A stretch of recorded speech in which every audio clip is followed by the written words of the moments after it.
Welcome to the War India News Hour, global e-commerce payment frauds in 2021. In one hand, the COVID-19 pandemic has accelerated the adoption of e-commerce worldwide. On the other hand, it has led to the rise of e-commerce related fraud. According to a new study from Juniper Research, it has been found that the value of e-commerce fraud related losses will rise from $17.5 billion in 2020 to $20 billion by 2021, a staggering growth of a whopping 18% within a single year. The research found out that threat actors as of late are targeting consumers as they have increased their online shopping. And this in turn is exposing the insecure fraud mitigation process of merchants who are not very familiar with the overwhelming fraud challenges that exist in the e-commerce space.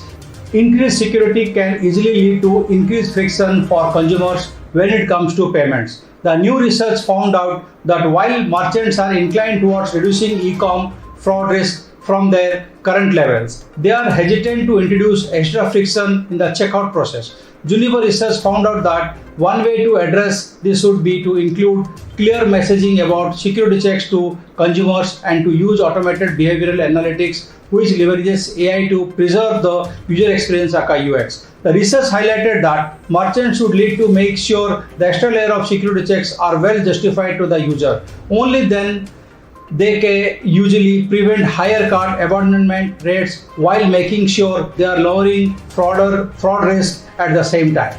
Let's look into today's headline in War India. US restricts on travel ban from India to limit COVID-19 spread.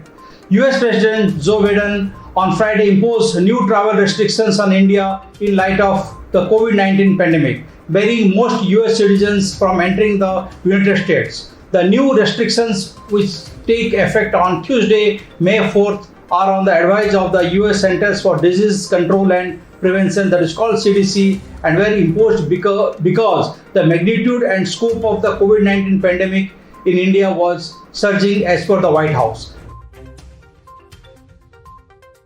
Tata Sons on the front run in the proposed disinvestment process of Air India. Tata Sons, the holding company of Tata Group, has quoted a high price than SpiceJet promoter Ajay Singh for Air India Limited in the preliminary bidding round. According to the people aware of the development, the government hopes to privatize India's flag carrier by the end of the current fiscal year. Tata Sons is in the driver's seat in the proposed disinvestment process, with the second wave of COVID resulting in reduced load factor and suspension of air travel, restricting the cash flows of Air India and lowering its valuation.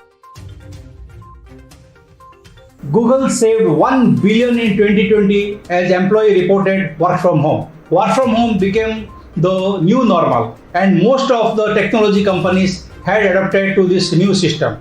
Google employees were not traveling as much as they would normally on the company's dime, and that, in addition to expenses from company promotions and entertainment, led to savings of $260 million during the first quarter this year as compared to the same period last year. With this, Google saved a lot of money last year, and that is when the company reported a 34% boost in the revenue. Ransomware is now a national security risk. Experts are viewing ransomware as a growing internal problem, and it needs global cooperation in order to prevent attacks and take the fight to the cyber criminals behind the disruptive malware campaigns. Tech companies urging US to make sweeping policy and legal changes to combat cyber criminals. A paper by the Institute for Security and Technologies IST Ransomware Task Force RTF, it says that a coalition of cybersecurity companies where the government agencies, law enforcement organizations, technology firms, academic institutions and others has 48 recommendations to help curb the threat of ransomware and the risk it poses to business and society as a whole across the globe. Reliance airlifted 24 ISO containers for transporting oxygen. As India grapples with an unprecedented new wave of the COVID pandemic, Reliance Industries has risen to the occasion by making an all-out effort to save precious lives. Traditionally, Reliance is not a manufacturer of medical-grade liquid oxygen. Yet starting from nil before the pandemic, Reliance Industries has now become India's largest producer of this life-saving resource from a single location at its refinery cum petrochemical complex in Jamnagar and other facilities. Reliance RIL now produces over 1,000 metric ton of medical grade liquid oxygen per day. That is it for now. Please like, share, comment and subscribe to War India News Magazine. Stay tuned. Thank you very much.